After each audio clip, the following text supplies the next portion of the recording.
माँ का सटीक जवाब। नमस्कार दोस्तों, सानिया वॉइस स्टोरी चैनल में आप सभी का स्वागत है। तो दोस्तों, हमारी आज की कहानी है बूढ़ी माँ का सटीक जवाब। आज 70 वर्षीय बूढ़ी माँ भूख प्यास से व्याकुल नंगे पैर सड़क पे चलते जा रही थी। साथ चलते चलते उनके पैरों की चप्पल भी टूट गई थी। तेज धूप में उनका नंगे पैर सड़क पे चलना मुश्किल हो रहा था।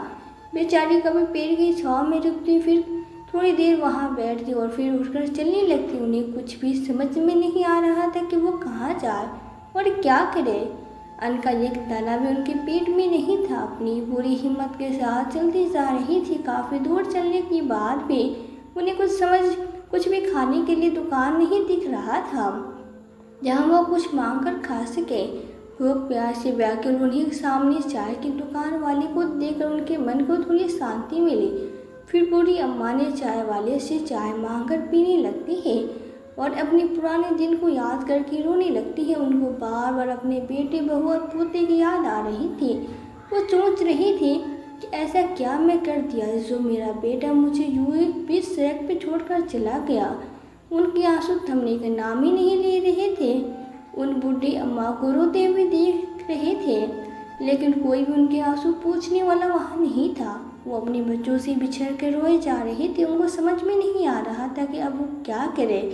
फिर अपने आंसू पोंछते हुए बोलती हैं, अगर ईश्वर ने मुझे यह दिन दिखाया है तो मैं निश्चित से अवश्य लड़ूंगी। मैं हार नहीं मानूंगी। आज बूढ़ी माँ का साहस देखकर ईश्वर भी दंग होंगे। आखिर कौन है यह बूढ़ी अम्मा और उनके बेटी बहू कौन है और वह ऐसे क्यों रो रही है? आइए जानते हैं इस कहानी के माध्यम से।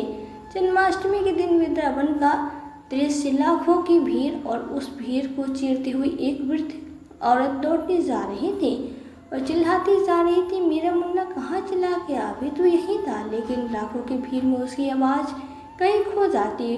वहाँ कोई उसकी सुनने वाला नहीं था। सभी को ईश्वर का दर्शन करके पुण्य तो कमाना था। फिर उन्हें एक व्यक्ति का हाथ पकड़ा और पूछा, बेटा पीले रंग की कमीज पहने मेरा मुन्ना यही था, कहीं देखा है क्या? उसने ना में अपना सिर हिला दिया, लेकिन वो वृद्ध औरत मुन्ना कहकर चिल्लाते जा रही थी। इतनी भीड़ और शोरगुल में भी उसे यही लग रहा था कि उसका मुन्ना जहाँ कहीं भी होगा उसकी आवाज़ सुनकर दौड़ा चला आएगा। लेकिन शाम होने को आई। चिल्लाते चिल्लाते उस बेचारी बुढ़िया की आवाज़ भी बैठ गई और थक हार के वो स्वयं भी फिर से फूट फूट के रोने लगी। देख कहाँ गया मेरा मुन्ना? कोई तो ढूंढ निकालो उसे, ठीक तो होगा न वे। ऐसे ही हजारों सवाल सोच सोच कर उसका दिल बैठा जा रहा था। तभी भीड़ में से एक पुलिस वाला उसके पास आया और सहानुभूति दिखाते हुए बोला, क्या हो गया माँ, रो क्यों रही हो? अरे ना जाने मेरा मुन्ना कहाँ चला गया। कुछ देर पहले तक तो मेरे साथ पकड़े यही था। अम्मा परेशान वाली कोई बात नहीं है, आप मेरे साथ आइए, लाउड स्पीकर पे अनाउंसमेंट करवा देता हूँ, जल्दी मिल जाएगा आपका बेटा। वो पुलिस वाला अम्मा का हाथ पकड़ कर लाउड स्पीकर तक ले गया और कुर्सी आगे खिसकाता हुआ बोला, आओ अम्मा यहाँ बैठ जाओ, तो थोड़ा सा पानी पी लो। बूढ़ी औरत ने तेजी से पानी पिया और गहरी सांस भरकर बोली, बस बेटा मेरा मुन्ना ढूंढ तो भला होगा तुम्हारा। ठीक है अम्मा, बताओ क्या उम्र है तुम्हारे मुन्ने की? 45 वर्ष का है मेरा मुन्ना। पुलिस वाला जो अपनी डायरी में सारी जानकारी लिख रहा था वो सुनकर चौंक गया। लिखते लिखते उसकी पेन वहीं रुक गई। कभी अपने साथी पुलिस वाले को देखता तो कभी अम्मा को, क्या हुआ बेटा, लिखना क्यों नहीं? लिखो ना। उसका असली नाम विकास है, प्यार से मैं उसे मुन्ना कहती हूँ। अम्मा की बात सुनकर पुलिस वाला फिर से लिखने लगा। कहाँ हो अम्मा? पुलिस वाले ने पूछा तो अम्मा रोते हुए बोली, बेटा मैं प्रीतमपुरा गाँव से हूँ। पुलिस वाले ने लाउड स्पीकर अनाउंसमेंट करवा दी, एक बार नहीं कई बार, लेकिन मुन्ना का कहीं कोई अता पता नहीं चला।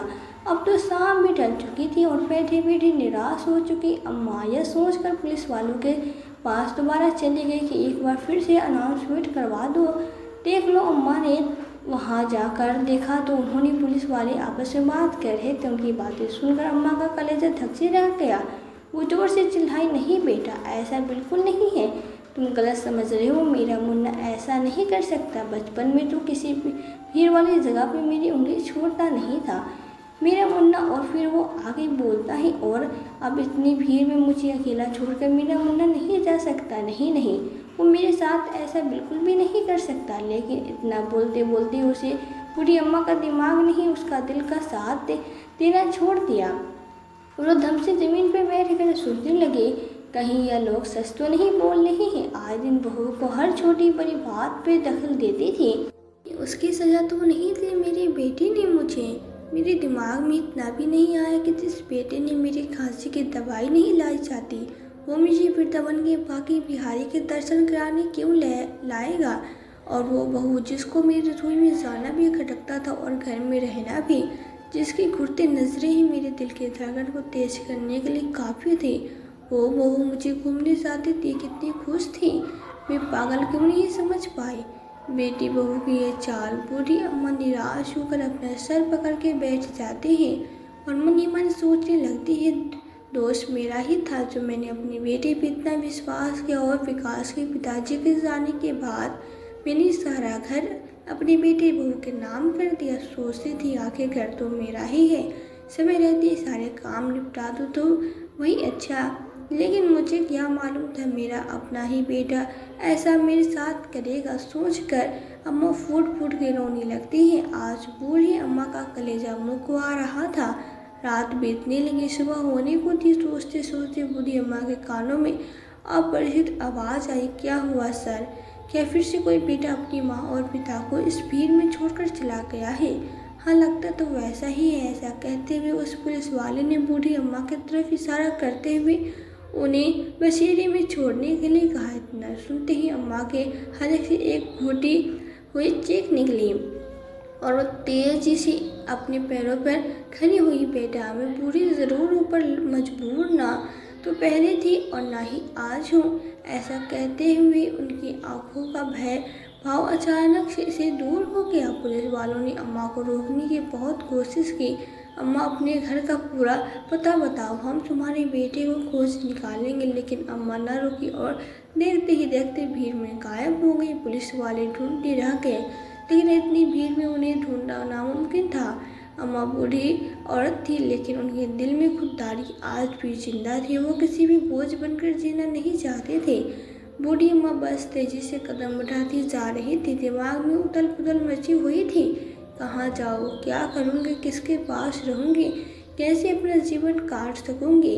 सुबह का समय था, जोर से भूख लगी हुई थी। देखा तो सामने चाय का ठेला था। उन्होंने पल्लू में बंधे 1000 में से 20 निकालकर चाय वाले को दे दिया और उसे 1 कप चाय और 2 ब्रेड पकौड़ा लेकर पैर के नीचे रखी बेंच पर जाकर बैठ गई। चाय पीते पीते बूढ़ी अम्मा अपने अतीत के पन्ने पलटने लगी और उन्हें वह दिन याद आने लगा जब उनका बेटा पहली बार उनकी गोद में आया था। भाव विभोर होते हुए वो बूढ़ी अम्मा सोचने लगी कि कैसे उसने अपना चलना सिखाया और दौड़ना। इस तरह वो अपनी बेटी की एक एक चीज़ का ख्याल रखती थी। अपनी आंखों से उसे 1 मिनट के लिए भी ओझल नहीं होने देती थी।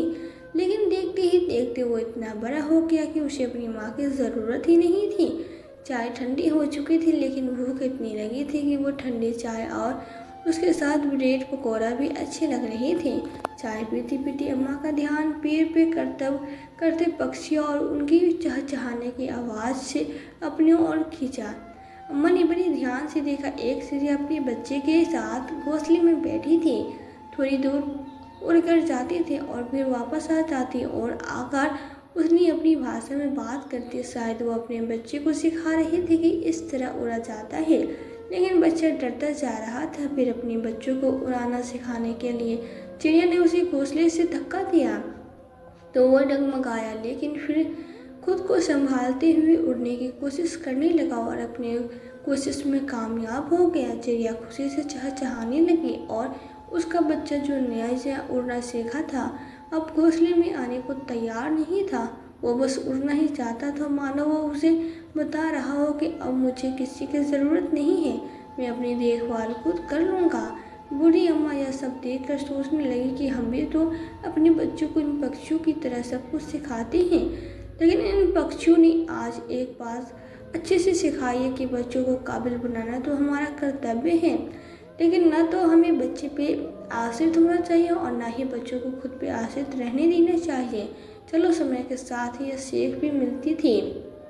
ऐसा कहते हुए बूढ़ी अम्मा उठकर चल पड़ी। बहुत देर चलते चलते वो एक जगह जाकर हार गई, जहाँ जोर जोर से आ रही आवाज़ों ने उसका ध्यान अपनी ओर आकर्षित किया। उस ओर देखा तो एक अधेड़ उम्र का आदमी खड़ा था, जो अपनी दुकान में चाय बनाते बनाते गुस्से में चिल्लाया जा रहा था और किसी को कोसता भी जा रहा था। और उसके पास खड़े लड़के उसे बोल रहे थे, मोहन जी जल्दी करो न, पराठे कब तक बन पाएंगे, हमें कॉलेज के लिए देर हो रही है। अम्मा ने नज़र उठाकर देखा तो सामने एक कॉलेज था, साथ ही में एक बैंक भी था। मोहन जी उन लड़कों से बोलते, थोड़ी देर रुको, अभी बना देता हूँ। यह कथा नौकर भी धंधे के समय अपने गांव चला गया है, दुकानदार ने गुस्से से भरे स्वर में कहा। अम्मा ने सोचा, हो न हो उस दुकानदार को कुछ मदद की ज़रूरत है, तो वो झट से उस दुकानदार के पास गई और जाकर बोली, बेटा यदि तुम बुरा न मानो तो इन बच्चों के लिए मैं पराठे बना देती हूँ। अम्मा की बात सुनकर दुकानदार थोड़ा हैरान रह गया, कुछ सोचने लगा, लेकिन फिर अम्मा बोली, बेटा इन बच्चों को खिलाकर मेरे मन की तृप्ति मिलेगी और तुम्हारी भी मदद हो जाएगी, तुम चिंता मत करो, मैं तुमसे एक भी रुपये नहीं लूँगी। ऐसा कहकर अम्मा ने पराठे बनाने शुरू कर दिए और बच्चों को खिलाए। वो लड़के बहुत स्वाद लेकर उन पराठों को खाने लगते हैं। तभी उनमें से एक की आवाज़ है, वाह इतने स्वाद भरे पराठे हमने ज़िंदगी में पहली बार खाए हैं, मज़ा आ गया। इन हाथों को खाकर लड़कों के मुँह से तारीफ सुनकर मोहन जी को बहुत खुशी होती है।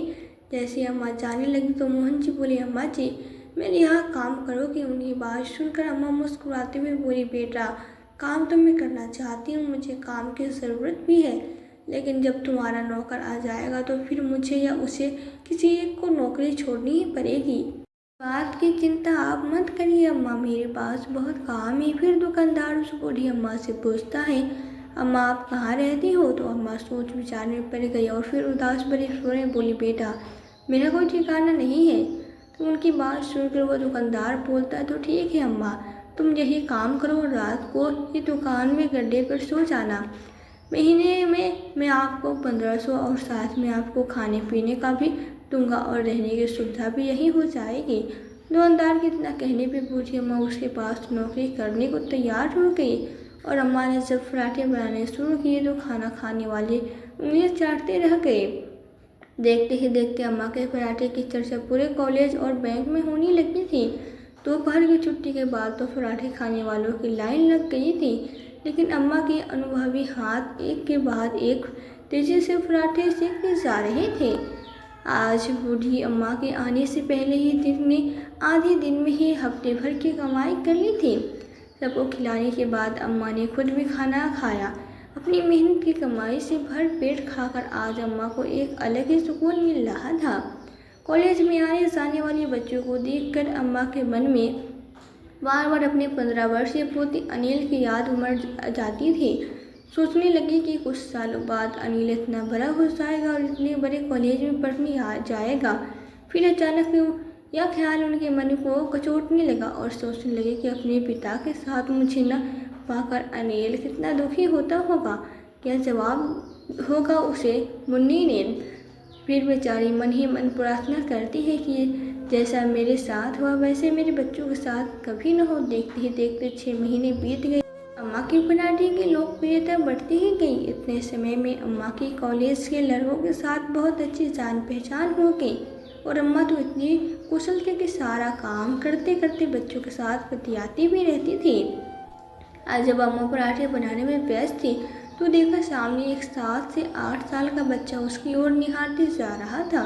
उसकी आंखों में उम्मीद भरी चमक थी। उस गरीब बच्चों को देखते ही अम्मा समझ गई कि उसे बहुत तेज भूख लगी है। अम्मा ने तुरंत एक पराठा प्लेट में रखकर उसे खाने को दे दिया, लेकिन इस समय मोहन जी पहुंच गए और अम्मा को ऐसा करते देख गुस्से से उस पर बरस पड़े। यह क्या लंगर खोल रखा है आपने? तो कोई भी आएगा और खाया जाएगा बिना मुझसे पूछे। तुमने मेरी दुकान से उसे मुफ्त में पराठा कैसे दे दिया? ये सुनकर अम्मा को अच्छा नहीं लगा और वो बोली, मेरी पगार में से काट लेना, लेकिन मैं इन बच्चों को भूखा नहीं देख सकती। अच्छा अब देख लिया तो कहती हूँ पगार में से काट लेना, और अगर ना देखा तो तुम तो मेरी दुकान ही लुटा देती। मोहन जी का अम्मा को इस तरह से भला बुरा कहना कॉलेज को बच्चों को बिल्कुल पसंद नहीं आया। अम्मा की तरफ से मुर्चा संभालते हुए बोले, मुझसे बड़ी है अम्मा, यह कैसे बात कर रही हो? तो मोहन जी उन्हें टालते हुए बोले, नौकर है तो नौकर जैसा ही बर्ताव करूँगा ना। इतनी बात सुनकर अम्मा के स्वाभिमान को ठेस लगी। वो सोचने लगी कि नौकरी तो आखिर नौकरी ही होती है। पूरा दिन मेहनत करने के बाद मैं अपनी मर्जी से किसी को एक पराठा तक नहीं खिला सकती। किसी की गुलामी करना तो अम्मा के स्वाभिमान में था ही नहीं। बस उसी समय अम्मा ने फैसला कर लिया कि अब वो अपना काम शुरू करेगी और अपने दम पे जिएगी। बूढ़ी अम्मा ने यह सोचा, जो कुछ भी होता है वो अच्छे के लिए होता है। अम्मा ने एक नई चेतावनी स्वीकार कर ली, लेकिन इस बार वो अकेले नहीं थी। कॉलेज के लड़के उनके साथ थे। उन्होंने अम्मा के रहने के लिए किराए पे एक कमरे का इंतजाम करवा दिया और अम्मा की दुकान शुरू करने के लिए आवश्यक वस्तुएं जैसे बेंच, चूल्हा, कुर्सी इत्यादि का भी प्रबंध करा दिया। अम्मा के पिछले 4 महीने की पगार उन सब कार्यों के लिए काफ़ी थी। अम्मा ने अपनी मदद के लिए एक लड़के को नौकरी पे रखा और अगले ही दिन से मोहन जी की दुकान के सामने एक बड़े से पेड़ के नीचे अपनी छोटी सी दुकान खोल दी। कॉलेज के बच्चों ने अम्मा की दुकान का जोर शोर से स्वागत किया। अपनी मदद के लिए एक लड़के अंश को रख ली। अंश ने दुकान के पास लगे पेड़ पर एक तख्ती लटका दी जिस पर चाय और पराठे के दाम लिखे थे। अपनी दुकान की हर चीज़ का दाम अम्मा ने मोहन जी की दुकान से कम रखा था। अंश बूढ़ी अम्मा की अच्छी खासी मदद कर दिया करता था। पहले दिन ही उनकी दुकान को अपार सफलता मिली और वही मोहन जी की दुकान पर सन्नाटा छाया था। उनकी आंखों में अम्मा के लिए करवाहट साफ साफ नजर आ रही थी। अम्मा से बैर निकालने के लिए मोहन जी ने अपने पराठे का दाम आधा कर दिया, लेकिन हैरानी की बात तो यह थी कि कॉलेज के बच्चे आधे दाम पे भी उनके पराठे खाने को तैयार नहीं थे, क्योंकि जिसे एक बार अम्मा के हाथों का पराठा का स्वाद चख लिया वो कहीं और कैसे जा सकता था। अम्मा को दुकान खोले अभी 3 दिन ही चुके थे। चौथे दिन सुबह जब अम्मा अपनी दुकान पे आई तो देखा एक बेंच की 3 टांगें टूटी हुई पड़ी थी और मोहन जी की दुकान जल्दी खुल गई। उनके होठों पे व्यंगत भरी मुस्कान थी। अब मैं समझ गई कि यह किसका किरदारा है, लेकिन हिम्मत नहीं हारी और समस्या का हल भी अम्मा ने जल्द ही निकाल लिया। उन्होंने बेंच की बची हुई टांगें भी तोड़ दी और फिर अम्मा पराठे बनाने में जुट गई। आज फिर से मोहन जी मक्खियाँ मार रहे थे और अम्मा की दुकान की लाइन टूटने का नाम ही नहीं ले रही थी। मोहन जी इन हरकतों को देखते हुए कॉलेज के कुछ लड़के जो कि अम्मा के खास ग्राहक थे, छात्र संघ के प्रधान के साथ शाम को मोहन जी की दुकान पर पहुंचे और बोले, क्यों वे मोहन जी, बड़ा शौक चढ़ा है टांगे तुड़वाने का। यह शौक तो हमारे प्रधान जी को भी है। आइंदा ऐसी हरकत हुई तो समझ लेना। उनकी बातों में मोहन जी के पसीने छूटने लगे। नहीं साहब, बिल्कुल नहीं होगी। हाथ जोड़ते भी मोहन जी उसे उस दिन के बाद से मोहन जी ने अम्मा का काम बिगाड़ने की कोशिश कभी नहीं की और अम्मा का काम दिन ब दिन तरक्की की ऊंचाइयां छूने लगा। अब अम्मा जी जोश के साथ अपना काम करने में जुट गई थी। बूढ़ी अम्मा की रसोई का स्वाद चखने दूर दूर से लोग आने लगे। बहुत वर्षों के बाद अब अम्मा के चेहरे पे चमक लौटी थी। धीरे धीरे समय बीतने लगा। कॉलेज के बच्चों की मदद से अम्मा ने अपना बैंक अकाउंट खुलवा लिया और ATM कार्ड भी बनवा लिया। कुछ समय में अम्मा ने पास की एक छोटी सी दुकान खरीद ली जिसका नाम रखा गया बूढ़ी अम्मा की रसोई, जहाँ दिन भर बच्चों का जमावार रहता तो जो खाने पीने के साथ मोबाइल में दिन भर की खबरें सुनते। पूरा दिन दुकान पर किसी मेले जैसा माहौल रहता। एक दिन बूढ़ी अम्मा का ध्यान एक खबर ने अपनी ओर खींचा। आज एक बेटा बहू अपनी 65 वर्ष की बीमार बूढ़ी अम्मा को राम मंदिर में अकेला छोड़कर चली गई। अखबार में बूढ़ी अम्मा की तस्वीर भी छपी थी। उस बूढ़ी अम्मा की तस्वीर को देखती अम्मा को उसमें अपना चेहरा नजर आने लगा। वह बेचैन हो उठी। वो सोचने लगे क्या करे कि वो बेचारी कहाँ जाएगी। इन सवालों ने अम्मा को अंदर तक तोड़ रखा था। वो तुरंत कुछ पैसे उठाकर अपनी दुकान नौकर के हवाले छोड़कर मंदिर की ओर चल पड़ी। वहां जाकर पता चला कि उस वृद्ध को अस्पताल में भर्ती कराया गया है। वहां से सरकारी अस्पताल पहुंचकर उस बूढ़ी औरत की तलाश करने लगी, लेकिन वो औरत उन्हें कहीं नहीं मिली। हमारे चारों तरफ नज़र दौड़ाई तो एक कोने में बेहोश ज़मीन पे पड़ी थी। डॉक्टर से बात करके अम्मा ने उसे बेड दिलवाया। डॉक्टर ने बताया कि उन्हें नींद का इंजेक्शन दिया गया है क्योंकि वो लगातार सोती जा रही थी। कमज़ोर बहुत ही, इसलिए उनका ध्यान रखना होगा। अम्मा ने बेहतर अपने से बिछड़ने का गम और कौन समझ सकता था। अम्मा ने उसकी खूब सेवा की, खाने पीने और दवाइयों का ध्यान रखा। पर वो वृद्ध औरत हैरान थी कि जब अपनों ने मेरा साथ छोड़ दिया तो कोई अजनबी औरत आखिर उसके लिए इतना सब कुछ क्यों कर रही है। उसकी प्रश्न भरी निगाहों को देखकर बूढ़ी अम्मा बोली, बहन घबराओ मत, अब तुम बिल्कुल अकेली नहीं हो। जिस परिस्थिति में तुम आज हो, कभी मैं इसी परिस्थिति से गुजर चुकी हूँ। जब मेरी अपनी बेटी ने मेरा साथ छोड़ दिया था तब मेरी हालत भी तुम्हारी जैसी ही थी, किसी लावारिस की तरह सड़कों पर भटक रही थी। लेकिन मैंने हिम्मत नहीं छोड़ी और आज खुद कमाकर खाने में जो सुकून मिलता है वो सुकून तो कभी अपने बेटे के साथ रहकर भी नहीं मिला मुझे। फिर वो बूढ़ी अम्मा उस वृद्ध से बोलती है, अपनी ही तरह मैं तुम्हें भी स्वाभिमान के साथ जीवन जीते हुए देखना चाहती हूँ। वो बुढ़िया रोती हुई बोली, समझ नहीं आ रहा कि अब मैं क्या करूँ। अपने ही बच्चों ने मेरा ऐसा विश्वास तोड़ा कि अब तो जीने की इच्छा ही खत्म हो चुकी है। इस उम्र में अब ताकत भी कहाँ बची है कुछ करने की। तो अम्मा ने उसके लिए फल काटे और उनके आगे रखते हुए कहा, अरे तुम पहले ठीक हो जाओ, उसके बाद तुम सब कुछ कर पाओगे। अब यह बताओ कि क्या तुम अपनी इस बहन के साथ रहना पसंद करोगे, लेकिन तुम मेरी मदद क्यों करना चाहती हो। वह वृद्ध अम्मा से पूछने लगते हैं। फिर मुस्कुराते हुए बूढ़ी अम्मा बोली, मैं अपने हर उस बहन की मदद करना चाहती हूँ जो इस अवस्था में बेसहारा कर दी गई हो।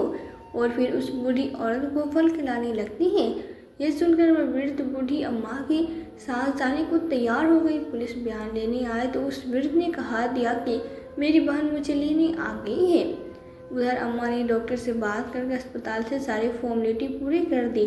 डॉक्टर ने कुछ दवाइयाँ और कुछ खाने पीने की खास हिदायत देकर वृद्ध अम्मा को अस्पताल से छुट्टी दे दी। उस बूढ़ी का नाम मधुजी था और उनकी भी कहानी काफ़ी हद तक अम्मा की तरह ही थी।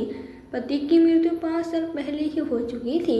उस वृद्ध के 3 बेटे थे, उनको भी बारी बारी से अपने घर में रखते थे। इसलिए कहीं नहीं कि वे तीनों माँ के साथ रहना चाहते थे, बल्कि इसलिए कि माँ का बोझ कोई उठाना नहीं चाहता था। जिस माँ बच्चों का ख्याल रखा, अपनी इच्छाओं को दरकिनार रखते हुए अपने बच्चों को इच्छाओं को महत्व दिया, अपना सुख दुख कभी देखा भी नहीं। जब उस माँ का ख्याल रखने की बारी आई तो तीनों आनाकानी करने लगे। थोड़ा समय पहले उनका बड़ा बेटा अपनी पत्नी और बच्चों के साथ विदेश चला गया। अब सारा बोझ छोटे और बीच वाले लड़के पे आ गया। माँ की दवाइयों का खर्चा करना उन्हें खलता था। दोनों बहुओं ने अपनी सास का दिन भर का काम नहीं होता था। उनके खाने से बेटी बहू को चुभने लगी थी। इसलिए माँ की जिम्मेदारियों से मुक्त होने के लिए उनके दोनों बेटे उस मंदिर में छोड़कर चले गए। लेकिन उन अम्मा से मिलकर मधु जी में एक नई उम्मीद का संचार हुआ था। उन्होंने भी लगने लगा था कि वो इस दुनिया में अकेले नहीं है। समय बदल चुका है और समय के साथ साथ उसे भी स्वाभिमान के साथ जीना शुरू करना होगा। पूरी तरह से ठीक होने के बाद मधु जी भी बूढ़ी अम्मा के साथ काम पे जाने लगे। बूढ़ी अम्मा की रसोई में अचार की बहुत खपत थी जो अम्मा बाहर से मंगाया करती थी। यह देखकर मधु जी ने बताया कि वो बहुत अच्छा अचार और पापड़ बनाती है। यह सुनकर अम्मा को बहुत खुशी हुई। अंश को पैसे देकर अचार का सामान मंगवाया और मधु जी ने ढेर सारा अचार बना दिया। अब बच्चों को फराटे के साथ अचार दिया गया तो वो अचार की तारीफ करते नहीं थका। इसके साथ साथ उन्होंने कई दुकानों पे अचार सप्लाई करना शुरू कर दिया, जिससे आमदनी बढ़ने लगी और मधु जी में भी आत्मविश्वास का संचार हुआ। जल्दी बूढ़ी अम्मा ने मधु जी के साथ मिलकर एक बड़ा सा घर लिया जिसका नाम रखा गया अपना घर।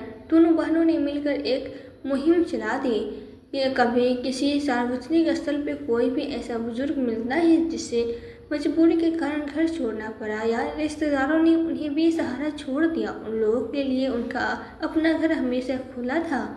धीरे धीरे उनके घर में नए नए सदस्य जुड़ने लगे। अचार के साथ मधु जी ने पापड़ का काम भी शुरू कर दिया। और सभी सदस्य मिलकर उनके इस काम में मदद करते। अम्मा को घर छोड़े हुए 7 साल बीत चुके थे, लेकिन आज वो संतुष्ट थी। अपने साथ साथ वो दूसरों की ज़िंदगी संवारने का जरिया बन रही थी। आज अम्मा जब पराठा बनाने में व्यस्त थी तो उसे एक आवाज़ सुनाई दी। अम्मा आवाज़ सुनकर बूढ़ी अम्मा बोलती है, बोलो बेटा क्या चाहिए। तभी फिर से उधर से आवाज़ आती है, मुझे मेरी दादी अम्मा चाहिए। अम्मा ने नज़र उठाकर देखा तो देखती ही रह गई। सामने जो लड़का खड़ा था उसे पहचान पाना मुश्किल था। फिर अम्मा के मुंह से करुणा भरी आवाज़ निकली, अनिल, तू मेरा अनिल ही है ना? बहुत बड़ा हो गया है रे। इतना कहते कहते अम्मा का गला रंध गया, आंखों से आंसुओं का सैलाब उमड़ पड़ा। सब कुछ सोचकर अम्मा ने झट से अपने पोते को गले से लगा लिया। तभी अम्मा के कानों में एक जानी पहचानी आवाज़ आई, जिसे सुनने को अम्मा वर्षों से तरस गई थी। तुम कहाँ चली गई थी अम्मा?